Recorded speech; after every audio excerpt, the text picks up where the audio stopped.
Suivez le journal avec STM Transport Voyageurs. Une nouvelle façon de voyager.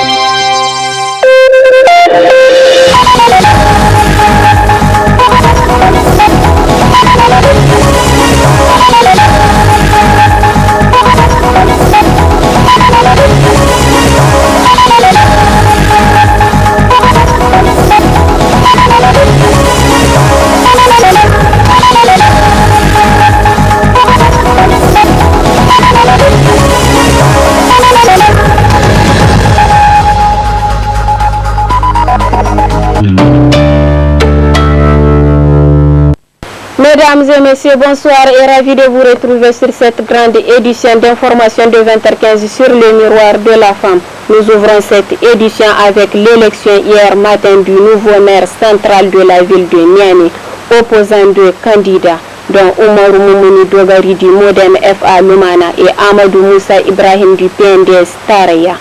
Plus de précisions dans ce reportage. Ils étaient tous présents. Le gouverneur de la région de Niamey, les chefs traditionnels, les députés nationaux, un huissier de justice, ainsi que les 45 conseillers municipaux issus des élections du 13 décembre 2020 de la ville de Niamey.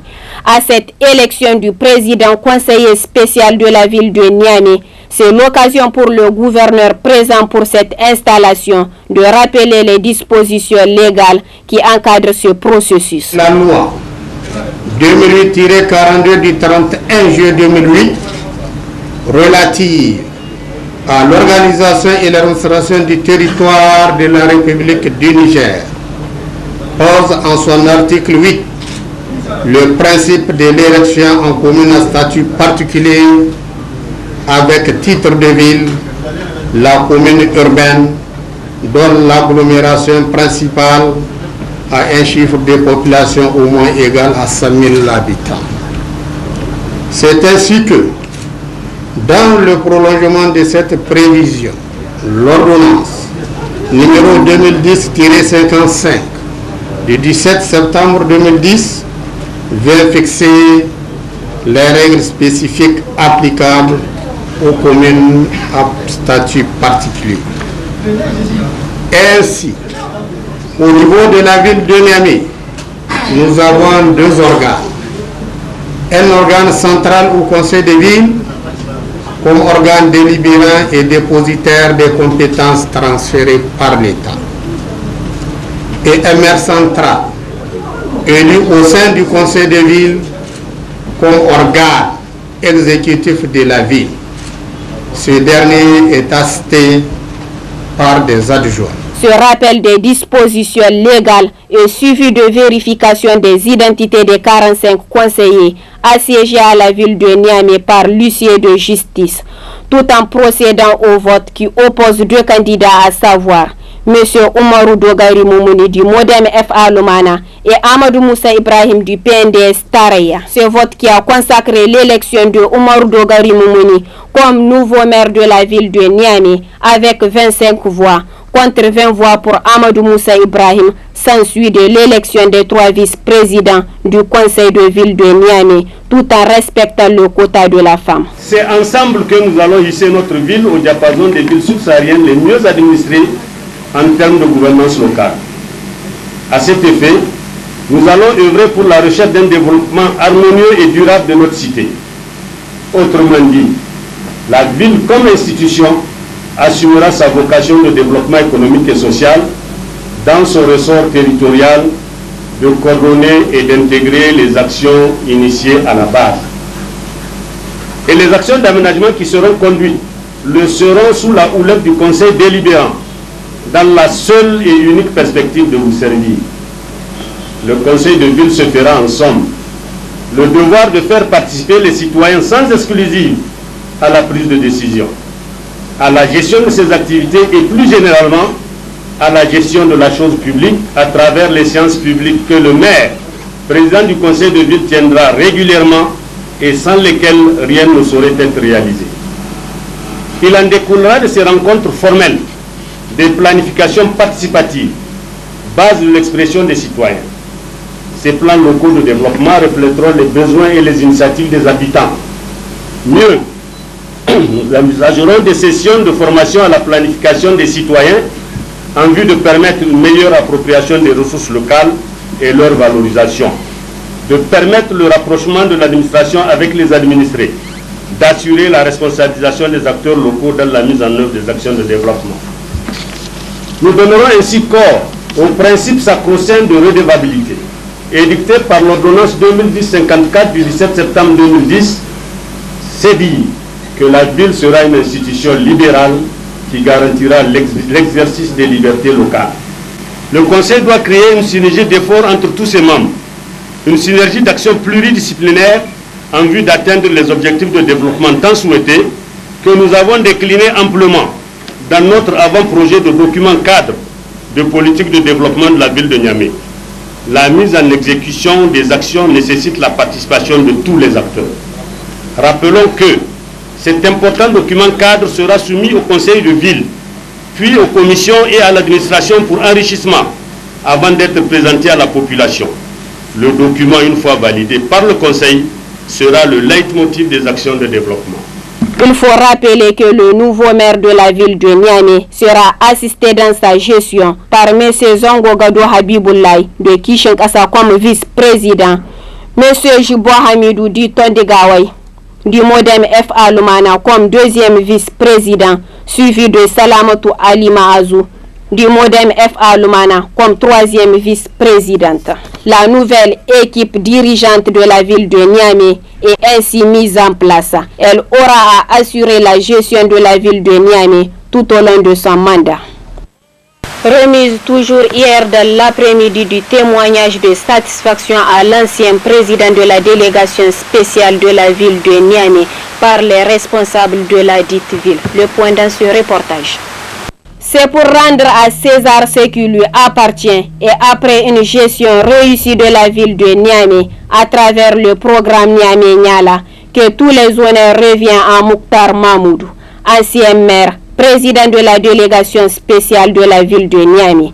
En effet, les différents responsables de la ville de Niamey ont décidé de lui témoigner leur satisfaction en lui décernant un certificat de satisfaction. C'est un jour mémorable pour nous. Au niveau de la chefferie traditionnelle de la région de Niamey,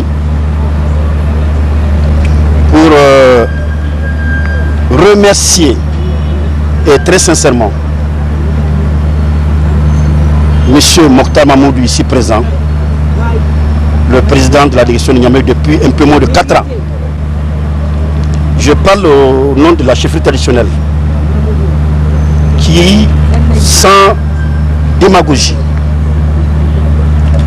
vous souhaite beaucoup de succès dans vos futures fonctions et qui vous remercie de votre franche collaboration avec la population de la ville de Niamey en passant par les chefs traditionnels.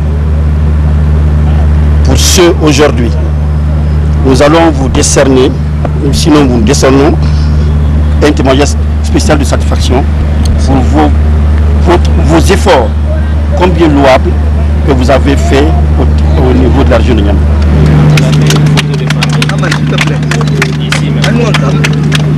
L'ancien président de la ville de Niamey n'a pas manqué de montrer ses sentiments. C'est une marque de l'intérêt que vous portez à la mission qui m'a été confiée. Cette réussite, si elle est partagée, elle nous appartient tous. C'est un travail que nous avons fait ensemble. J'aimerais nous en féliciter tous et espérer que les nouvelles autorités qui vont s'installer vont continuer dans le même sens, voire faire mieux. Je l'espère et je sais que vous attendez beaucoup parce que Niamey est une grande ville. Niamey a bénéficié d'investissements importants, des réalisations importantes qui méritent d'être entretenues, qui méritent d'être soutenues. Je pense que cela ne se fera pas sans vous. C'est pour cela que j'ai une seule demande à vous faire. Cette demande, c'est de la même manière dont vous m'avez soutenu, j'aimerais que vous souteniez aussi les nouvelles autorités qui vont s'installer. Parce que la ville de Niamey nous appartient. Personne ne viendra travailler cette ville à notre place. Si ça se passe mal, nous allons gérer ensemble les conséquences. Si ça se passe bien, nous en bénéficions. Toutes ces réalisations, sous l'impulsion de l'ancien maire de Niamey, ont permis de redonner un nouveau visage, celui d'une ville moderne à l'image des autres villes de la sous-région, ce qui lui a valu la reconnaissance des responsables de la dite ville. Dans tous les pays de la région sahélienne, le pastoralisme est une activité importante. Le pasteur et l'agro-pasteur représentent des milliers de personnes. Ces dernières années, il fait face à plusieurs défis, dans celui de la sécurité. Selon le président du réseau des organisations paysannes et des productions agricoles de l'Afrique de l'Ouest, ROPA, Ibrahim Koulibaly, l'élevage est un des secteurs importants dans les économies sahéliennes. Si l'élevage est perturbé, c'est tout le Sahel qui va le sentir, explique-t-il. Il est au micro du studio Kalangou.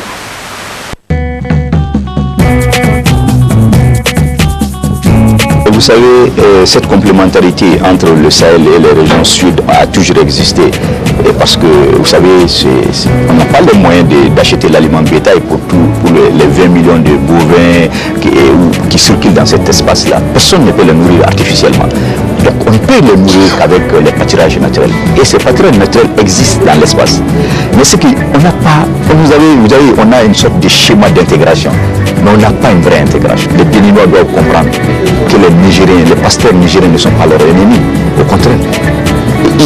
Le bétail nigérien pourrait amener des tonnes de fertilisants pour le sol du Bénin.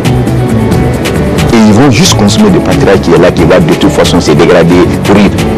Donc, c'est l'intelligence qui doit primer. C'est la même chose pour le Mali et la Côte d'Ivoire, le Niger, le Ghana, tout cet espace, ces pays qui ont 2 saisons de pluie, alors que nous on n'a que même pas 3 mois de pluie par an, nous Sahéliens. Donc si l'intelligence prévaut, si des dialogues francs sont faits, si des espaces, des vrais investissements bien ciblés, en préparant des gîtes d'État pour qu'il n'y ait pas de destruction sur les passages, des espaces où des pâturages soient bien délimités, je vous assure que tout le monde y gagne.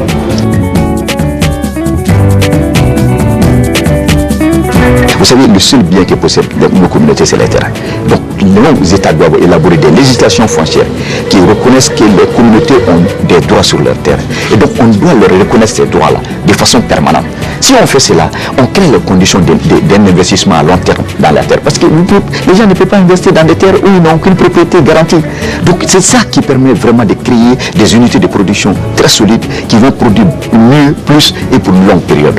Donc, la question des accaparements des terres doit être combattue par toutes les autorités politiques au niveau des pays en Afrique. On doit avoir des législations au niveau régional, au niveau communautaire, notamment de la CEDEAO, qui combattent cela.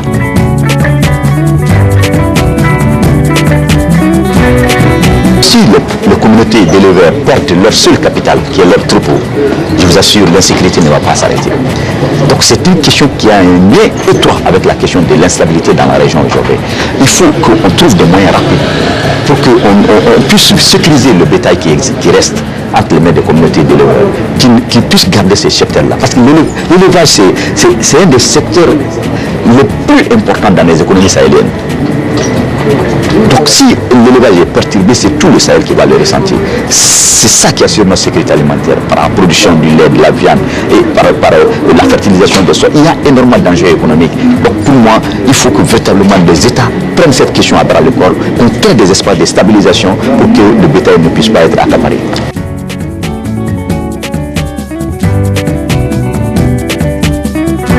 Durant ce mois béni de Ramadan, la multiplication des bonnes œuvres est une chose importante. Quelles sont alors les bonnes œuvres que le musulman doit multiplier durant ce mois? Docteur Boubacar Seydou Souré, consultant islamologue, dans cet extrait. Les bonnes œuvres, qu'appelle-t-on bonnes œuvres? Au mois vraiment du Ramadan, comme vous le savez, il y a beaucoup de difficultés. Les gens ont besoin d'être épaulés par les autres. C'est comme ça, dès le mois de Shaban, un mois avant le Ramadan, au temps du prophète Mohammed, ses compagnons ou vraiment les richards, ils attendent le mois de Shaban, qui est vraiment la veille du mois de Ramadan, pour enlever leurs zakat, pour vraiment assister les autres qui n'ont pas le moyen. Donc parmi ces bonnes œuvres maintenant, il faut prendre vraiment, nous avons la distribution des vivres, nous avons la distribution vraiment des aliments, ce sont les vivres, les pâtes alimentaires, et tout ce qu'on peut vraiment consommer. Et nous avons l'assistance des gens sur le plan financier aussi. Parce que ça, c'est les bonnes œuvres. Ou, en dehors de ça, préparer, comme on appelle Iftar al-Swaim, préparer vraiment la rupture de jeûne en pompe avec vraiment peut-être 40 personnes, 50 personnes le moyen, les inviter à venir rompre le jeûne avec vous, mais dans l'intention de le faire fils sabilillah, pour la cause d'Allah seulement. Pas pour qu'on dise que vraiment tel a fait de rupture avec telle personne. Mais ce qu'on veut de vous, parce que ce que nous constatons, les coupures, les ruptures de jeûne maintenant en masse, c'est pas l'unicité qu'on invite. La personne peut faire des méchouis, des pintades, des poulets chez lui, on l'invite à venir à rompre le jeûne. Mais ce qu'il faut, il faut vraiment s'adresser aux vraies nécessités. C'est ça la bonne chose. Parce que ces gens-là, en invitant quelqu'un qui a le moyen, ça n'a aucun impact sur lui. Parce qu'il y en a déjà. Mais donc, raison pour laquelle, pour faire de bonnes œuvres, il faut cibler le groupe. Qui doit être parmi ces fidèles. Donc, vraiment, parmi ces œuvres-là, il est très important vraiment de faire la rupture de jeûne. Parce que le prophète Mohammed dit, tout celui qui assiste quelqu'un à rompre le jeûne, il aura la récompense de celui qui a aidé à rompre le jeûne, sans qu'on ne diminue un point dans le point de ces derniers. Donc, raison pour laquelle vraiment, il faudra multiplier les bonnes œuvres. Maintenant, il faudra cibler le groupe. Ce n'est pas vraiment ceux qui ont les moyens qu'on invite à venir rompre le jeûne, alors que vraiment les vraies nécessités sont dehors. Ils sont on connaît les quartiers, ils sont dans les quartiers, ils sont dans les mosquées. Pourquoi ne pas cibler les mosquées pour faire ces bonnes œuvres? Et parmi ces bonnes œuvres maintenant, vous savez que nous avons les enfants, les orphelins. Nous avons les orphelins qui ont besoin d'habits de la fête. Nous avons des vieilles personnes qui ont besoin de s'habiller pour la prière. Donc, il faut multiplier ces œuvres. C'est ce qu'on appelle une bonne œuvre. Parce que le prophète disait que vraiment, chercher le paradis, même avec une moitié de date. Ça veut dire, si vous arrivez à assister quelqu'un à rompre le jeûne avec une moitié de date, vous aurez le paradis. Mais il faut le faire avec une conscience tranquille et surtout avec la foi et la crainte de Dieu. Et vous le faites fils sabilillah. Que dit la prescription religieuse sur l'utilisation du cure-dent, appelé localement Kossi ou Aswaki, dans le domaine de l'hygiène et la propriété humaine, surtout en cette période de jeûne? Plus de précisions dans ce reportage de Mohamed Issoufou à côté Abdurraouf Dayev. Le cure-dent, communément appelé Kossi ou Aswaki en langue nationale, est fortement demandé en cette période. Selon le prédicateur, l'utilisation de cette matière est aussi recommandée par notre religion, l'islam. Dr Seydou Boubacar Touré est revenu sur l'importance des cure-dents pour les jeûneurs. D'autre part, il est revenu sur les dispositions à prendre pour le bon usage des cure-dents. Le prophète Mohammed disait que Aswak mutahhira lil fam, mutahhiratul fam, mardatul lirab. Il dit que vraiment, le siwak là, c'est pour purifier la bouche. Tout ce qui est dans la bouche. Et le prophète a dit, dans un autre hadith, il dit, Laoula ashukku ala ummati la amartum bis siwak inda kulli salatin. Et dans un autre hadith, il dit, inda kulli salatin wa inda kulli wudu'in. Le prophète dit que si vraiment c'est pas vraiment alourdir la tâche à sa communauté, il allait demander à tout fidèle, avant de prier, avant de faire l'ablution, il faut obligatoirement que tu te brosses les dents, tu fais le siwak. Et avant toute prière. Donc, le siwak, ça a une grande importance religieusement et scientifiquement, c'est démontré que c'est le meilleur, plus que même vraiment les pâtes là, les pâtes et les pâtes dentifrice. Et donc, et l'islam a préconisé de faire le siwak à certains endroits, mais à des circonstances différentes. Premièrement, on dit que avant chaque ablution et chaque prière, il faut faire des siwak. Il faut vraiment brosser la dent, même si c'est vraiment en 2 secondes, 3 secondes, il faut un peu rincer la bouche avec le siwak. Deuxièmement, quand vous revenez à la maison, quand tu veux vraiment rencontrer ta famille, tu es au premier service, tu viens, avant de rentrer, il est conseillé de faire du siwak. Pourquoi? Parce que pour faire partie les odeurs. Quelqu'un peut vraiment, vous le connaissez, les gens peuvent aller manger de la viande avec du noyau en rentrant. Et dès que les enfants, madame sent ça, on sait que vraiment tu as mangé dehors avant de rentrer. Donc il est conseillé de faire du siwak. Et inda al-intiba min al-nom. Et quand vous vous réveillez, il est conseillé de faire du siwak. Et en rentrant, cinquièmement, quand vous rentrez dans une mosquée, il est conseillé de faire du siwak. C'est-à-dire vous brossez un peu les dents avec votre siwak, votre cure-dent. L'utilisation de Kosi ou Aswaki est d'une importance capitale car celle-ci a été approuvée par la science dans son esprit et sa lettre relativement aux questions d'hygiène et de propriété humaine. Mesdames et messieurs, c'est ici que prend fin cette édition d'information. Très bonne réception, bonne rupture, au revoir.